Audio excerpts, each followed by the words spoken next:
Hello, everybody. Welcome to Tending to Change. I'm your host, Jenny Juarez. So, in last week's episode, we discussed how our connection to and expression of our authentic self is vital to our well being.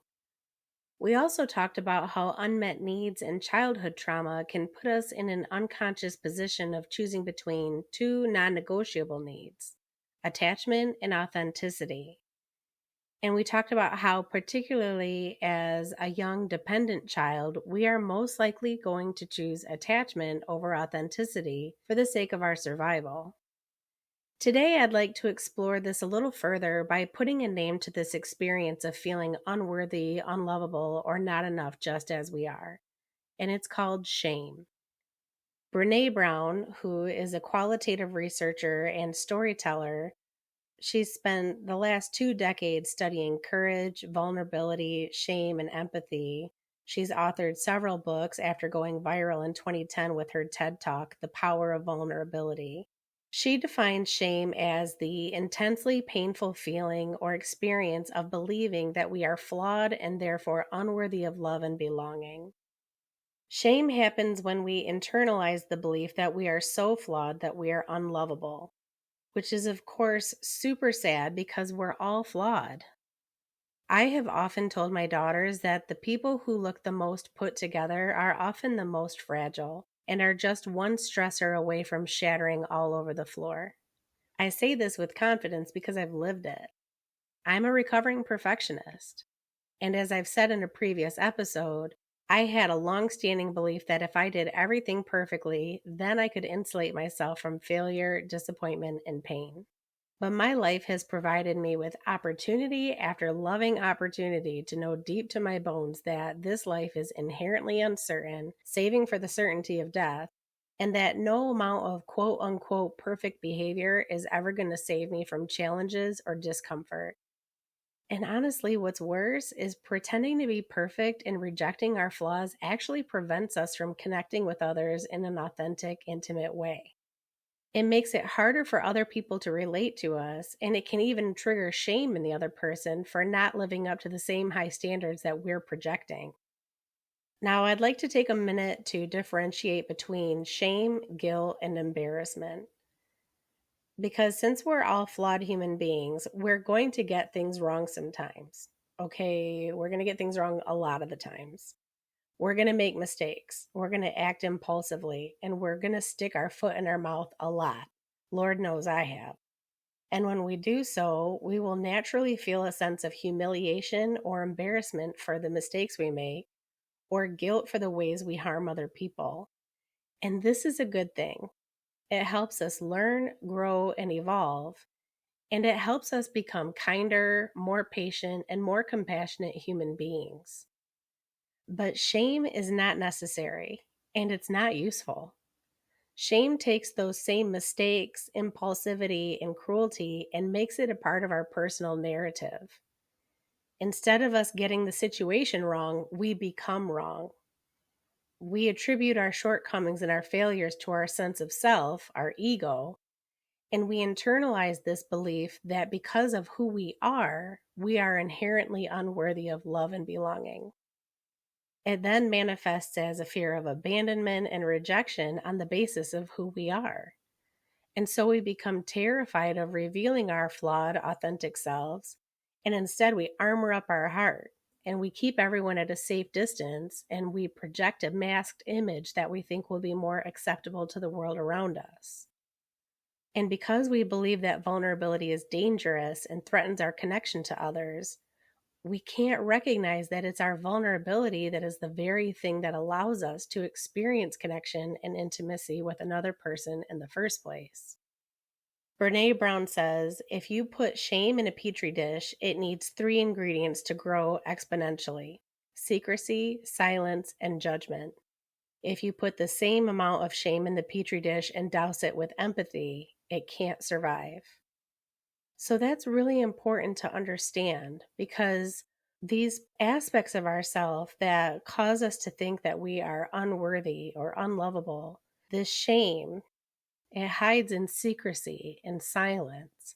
It's like it's trying to keep us safe by telling us, Don't let them see you. They won't accept you. If they know this about you, they won't love you. So you need to hide it. And that hurts us so deeply.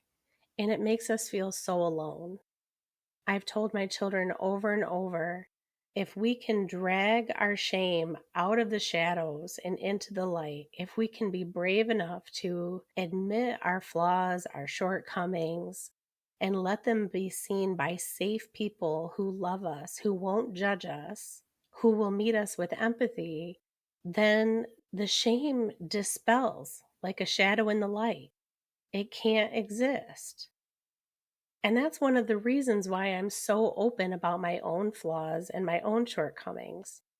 This has taken me a lot of work to get to this point, but I now realize that not only does speaking it out loud free me from shame, but it also increases my connection to other people through vulnerability. And it has the potential to support other people by giving them unspoken permission to do the same thing for themselves.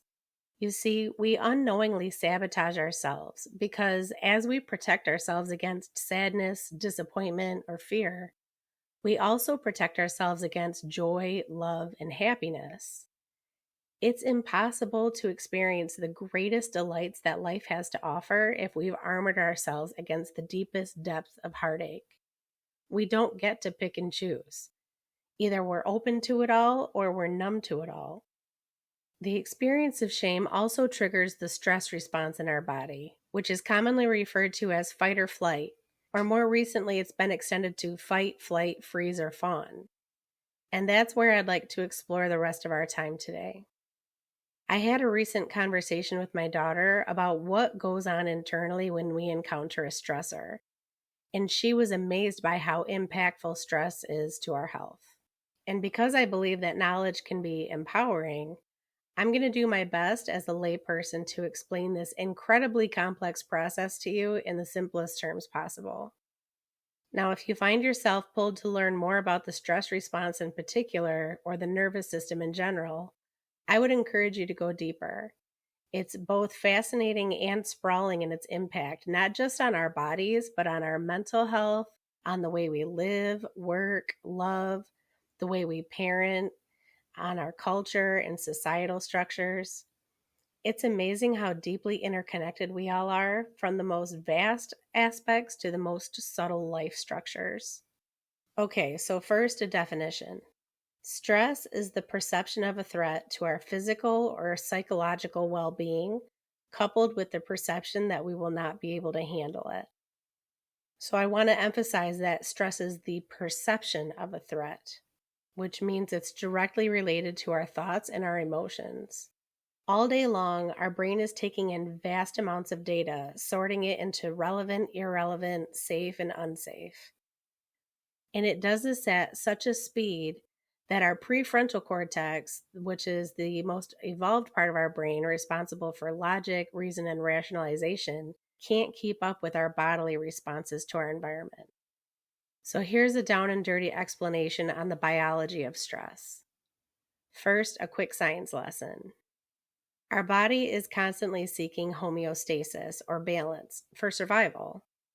It's trying to keep our temperature just right, keeping our hearts pumping at just the right rate so that the blood flows exactly how it needs to, systems of digesting, assimilating, excreting. It's all coordinated to keep us in equilibrium. Our nervous system is the central command and communications network of our body, and it's responsible for controlling and regulating all the systems in our body. Our central nervous system includes the brain and the spinal cord, while the peripheral nervous system connects every part of the body, including muscles and organs, to the brain and the spinal cord. The peripheral nervous system is further broken down into the somatic nervous system, which is under our control, like think muscle movement, and the autonomic nervous system, which is under involuntary unconscious control. The autonomic system is the reason why we don't need to think about breathing, salivating, pumping our heart, blinking, and so on. So that unconscious, involuntary autonomic nervous system has three parts. The enteric nervous system controls our gastrointestinal tract. And then the sympathetic and parasympathetic nervous systems are the other two parts. These two, which work together and opposite each other, are what I'm going to focus on. The sympathetic nervous system is what stimulates the stress response. It responds to thoughts and emotions such as fear, anger, excitement, worry, competition, sadness, and so on. The parasympathetic nervous system is the rest and digest part of our nervous system. It helps us to relax, and it reverses the effects of a stress response once we experience thoughts and emotions around calm, safety, and peace. Okay, so now back to the stress response. The amygdala is the part of the brain that processes our emotions, and it's constantly scanning for threats to our lives by detecting our fear. When the amygdala detects fear, it sets off a communication chain that results in the release of short-acting and long-acting stress hormones known as adrenaline, noradrenaline, and cortisol. Adrenaline and noradrenaline are very short-term. They're like a couple seconds to a couple minutes. Cortisol is a longer-acting stress hormone that kicks in if the threat doesn't immediately resolve. When adrenaline and cortisol are released into the body, a whole bunch of different things happen instantaneously. First, it suppresses the prefrontal cortex, which means executive function and rationalization go out the window because we need to be willing to do whatever it takes to survive. Our heart rate elevates so that oxygen is pumping through our body in case we are going to fight or run. Our blood pressure increases. Our blood clotting increases just in case we become injured. Our pupils dilate and our peripheral vision narrows to help enhance visual information but also reduce distractions. Our hearing is reduced so that the brain isn't distracted or overwhelmed by unnecessary sound. Our body's muscles tighten to make them more resistant to damage, protect the organs, and to increase our reaction time. Our breathing increases but becomes shallow and fast so that we can take in more oxygen. Our sensory perception increases. Our blood sugar increases. Our digestive system becomes inhibited. Our growth system is suppressed. Our sexual arousal is suppressed. And our immune system is suppressed. Not only that, but if cortisol stays in the system too long, cortisol will stimulate fat accumulation by triggering sugar and fat cravings for energy. And it will also inhibit our reproductive function because if we're in imminent danger, there's no reason for us to think about procreating. So just think about that for a minute. I mean, what an incredible system. How the release of these hormones in response to fear immediately mobilizes our entire body to run or to fight or to freeze and pretend like you're a wreck, all to keep us alive when we're facing imminent danger. This system is invaluable. It keeps us alive. It's crucial if we're facing life-threatening situations. But it can become a problem when our fear response kicks in due to things like work stress, a traffic jam, or a near-miss traffic accident, social interactions, arguments, or even just thoughts about potential dangers. You see, our brains can't tell the difference between reality and a thought. So even just falling into negative thought patterns can trigger anxiety. And if our fear level increases enough, we can activate our stress response even if we're in a relatively safe environment. The wear and tear this does on our bodies is immense. It can cause a whole lot of damage to our organs, it can lead to chronic pain, and it can lead to disordered immune, metabolic, and reproductive function. But the good news is we are not without choices here. We can take practical steps to support our nervous system. We can work within our means to create a less stressful work and home environment, even if that means taking on a new job.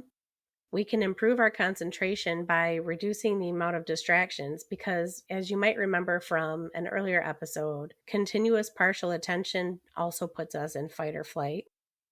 We can take the time to ground in nature or through the breath or somatic body-based practices, which helps nourish and strengthen our parasympathetic nervous system, which is what kicks in when the threat to our life goes away. The parasympathetic system reverses all of these stress responses in the body, and it helps our digestive system come back online, our immune system settle down, and it helps our muscles relax. When we practice mindfulness, we create a little bit more space around our thoughts. And this gives us a chance to notice when a thought pattern is going toward fear, and it gives us a chance to check in with the body and to know that in this moment, I'm safe, I'm okay, that this is just a thought. It's like the grown-up version of you attending to and regulating that more fearful or impulsive childlike version of you. Just as an adult who's grounded and clear can hold a fearful or upset child and comfort them, we actually can learn how to do that for ourselves. And even when the stress response kicks in, because again, it's autonomic, it's involuntary, unconscious, we can notice it quickly enough where we don't fall into this prolonged experience of stress where the cortisol gets released, where these systems stay activated for a long time. An example I can share with you is how I used to experience the stress response when I was driving, and I would have a near miss, like somebody starting to swerve into my lane, and it would trigger fight or flight in me. Like I could feel the adrenaline flooding my system, and it felt like electricity. It was just this full body response.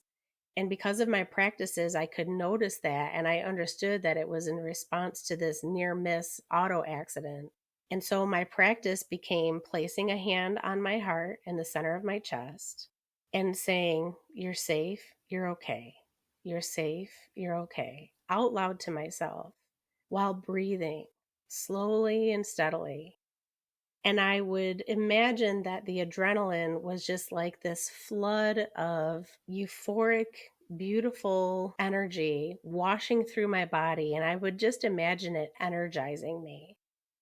So I would take a positive thought process to it. And I would find that it would actually resolve relatively quickly within a couple minutes. I would be settled back down, good to go on my way. So I hope this information has been helpful to you, because the last thing I'm trying to do is create stress and worry around your stress response. We're going to talk more next week about how repetitive childhood adversity can impact our nervous system from a very young age. But for now, what I would encourage you to do is to just get a little curious about the stress response in your own body and bring some compassion to it. Understanding that this is not in your control when the system kicks on, but that it is in your control how you work with it and the direct impact that you do have on how you can work with your thoughts and your typical state of mind. What are the ways that you can calm and soothe yourself? So to keep it simple, we're going to repeat the same self-compassion break practice that we did last week, the one that was created by Dr. Kristen Neff. And just a reminder of the 3 components to mindful self-compassion. There's the mindfulness component, where we understand that we are experiencing a moment of stress. Then there's the component of common humanity that reminds us that all of us experience stressful moments in our lives from time to time. And the third component, which is self-kindness, offering ourselves what we need in that moment. So pairing this practice with some kind of soothing touch, whether that's hands on your heart or on your belly, or folding your hands together and placing them in your lap, or one of my favorites, which is cradling my cheeks and my face with my palms and saying to yourself, "This is a moment of stress. Everyone feels stressed from time to time. May I offer myself what I need to feel soothed and comforted in this moment. This is a moment of stress.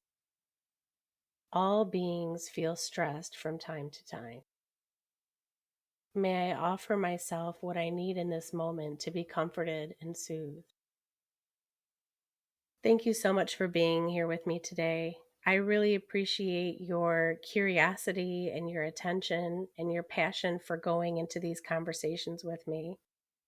If you're deriving benefit from this content, it would mean a lot to me if you could rate it in whatever platform you listen to it on, and maybe consider sharing it just among your friends in a text message or even sharing it to your social media sites. We never really know who needs this information and these practices the most. And as much as we can get it out there in the world, that's how many more people that could potentially benefit from it. Have a wonderful rest of your day until we talk again.